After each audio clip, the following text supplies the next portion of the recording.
you. Well, hello there, everybody. It's nice to see you. Let me just tell you a little bit about Chris Brown. Life Achievement Award. Chris is the best of the best.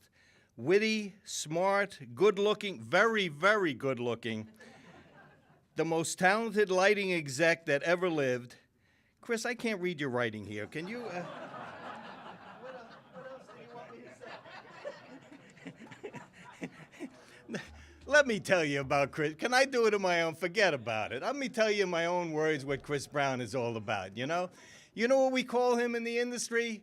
Chicken Little. Chicken Little. 10 years ago, the sky was falling. I mean, everything was going wrong.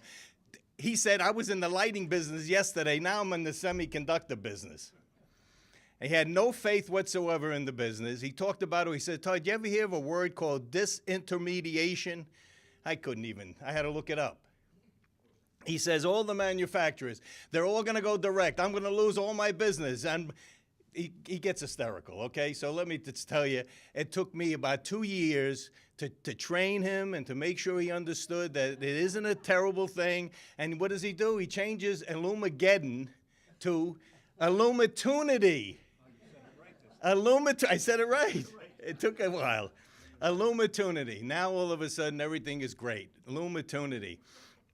And lighting is a great thing to be in, right? Isn't that true now? It sure is.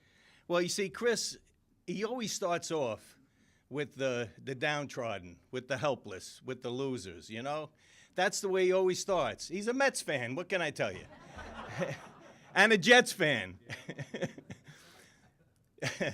He's a great golfer, though. You got to give him credit for being a great golfer.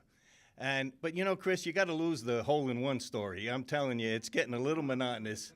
I don't believe it's true, and I'm going to check with Dee Dee later. I think she's thrown that ball out that you've got it encased in gold or whatever. He hits a hole-in-one, was it 260-yard par 3 in Weidenbach-Brown? 9 yards, okay. See, you got a minute? He wants to tell the story again, okay? Talking about telling stories, okay? Chris is, I remember one time having lunch with him at Weidenbach-Brown, and I had to ask him a question because he seemed so happy, and I wanted to say, Chris, you know, you've been in the business a while. You know, your father and your grandfather started Weidenbach-Brown way back when. I actually called on his father back in the late 60s, you know, in New York when Weidenbach-Brown was back down there. And I said, just tell me, when was the happiest time in your life? When did everything come together? When did you feel like everything was kind of paying off? And he said, you know, that's a tough question. I don't know if anyone's ever asked you that question. And he said, you know, when my kids were born, when I met Dee Dee, yeah, those were great times. He said, tell you the truth, Attardi, right now is the happiest time in my life. And when you think about it, that's really a pretty important time to think about when all the things in your life come together, and it's right now. And I'll close by saying a quote from a president, one of your favorites, Teddy Roosevelt. Roosevelt said that it's not the critic that counts. It's not the one who points out how the strong man could have done it better. The credit belongs to the one in the arena while daring greatly. There's no one I know in this industry that dared more greatly than Chris Brown. He's a doer. He accomplished an awful lot in his years with the business. And you know something? I think 10 years from now, I'm going to ask Chris, what's the happiest time in your life? And you know what he's going to say? Right now. So let me introduce one of the real pioneers in this industry and one of my closest friends, Chris Brown.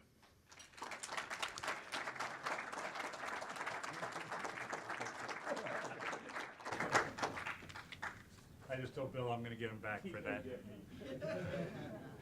First, I want to thank Randy and the committee and congratulate my fellow awardees here for being part of this great night. You know, supposedly I retired at the end of December last year.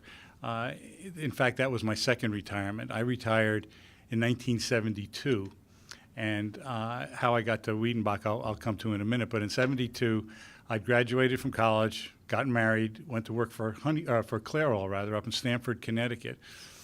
I'm 23 years old, and one day there was a meeting in the office about financial planning, and particularly about retirement planning.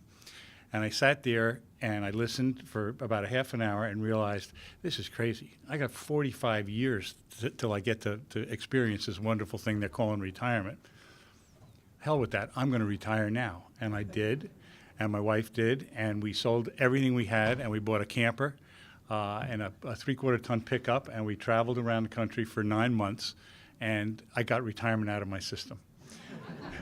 I came back, and it was a fateful Saturday morning that got me involved in Weidenbach. First of all, I came back, and I immediately got a job with Mobil Oil, pumping gas at a station in Eastchester, New York, and followed that with 2 years of teaching grammar school.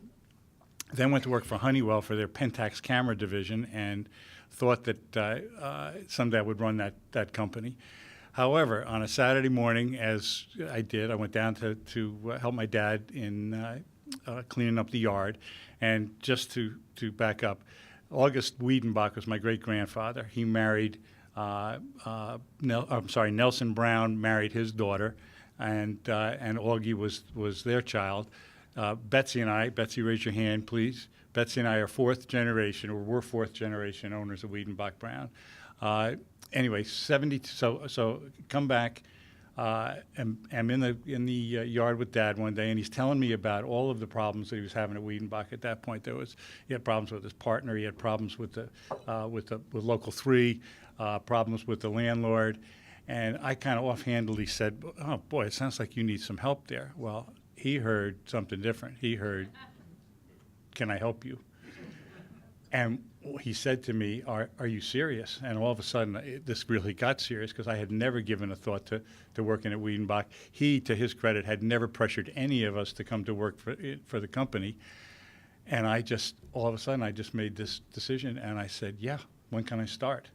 Now, seriously, I had never even thought about this. I didn't know the first thing about the business. I started 2 weeks later as a stock boy in the warehouse, and then worked my way up. That was 1976. 1984, Dad was getting ready for the GE annual GE fishing trip with Andy Anderson and a group of other old GE folks, and he had an aneurysm and died at 62 years old. And I was left with Betsy at my side, but with a real handful in trying to figure out how to keep this company going and survive and thrive. And we did okay for the first couple of years, but in 1986, I had made a bunch of bad decisions. One particularly bad hire. We had some bad luck, and I had a New York City electrical contractor who was trying to take us out of business. And I say that somewhat facetiously, but that's really what happened. I saw a bankruptcy lawyer who said to me, you're not ready for bankruptcy. You got to go out and you got to work with your vendors. The first person I went to was Steve Demeritt at GE, the credit manager, and Steve worked with us to come up with a plan. I then had to go to all the fixture vendors we were working with, and Bill Warren's partner, Alan Flicker, was really stuck his neck out for me. Didn't really know me, knew the company's reputation, but took me literally by the hand to, I think, 6 or 7 of our biggest vendors. And we worked out a deal, and long story short, we survived that scare, and which was, Randy, you want to know about challenges. That's terrifying. Okay, 70 or 75 years of family history, and I was taking it down the tube. We survived, and we changed the direction of the business, and we started to focus on national account retail, which I think is where Weidenbach is best known at this point for. By the 1990s, we were flying high. We had a great head start on most everybody else in the national account business. Then 2006, Richard Worthy showed up at our door from U.S. Electric and made us an offer we couldn't refuse. We sold the business.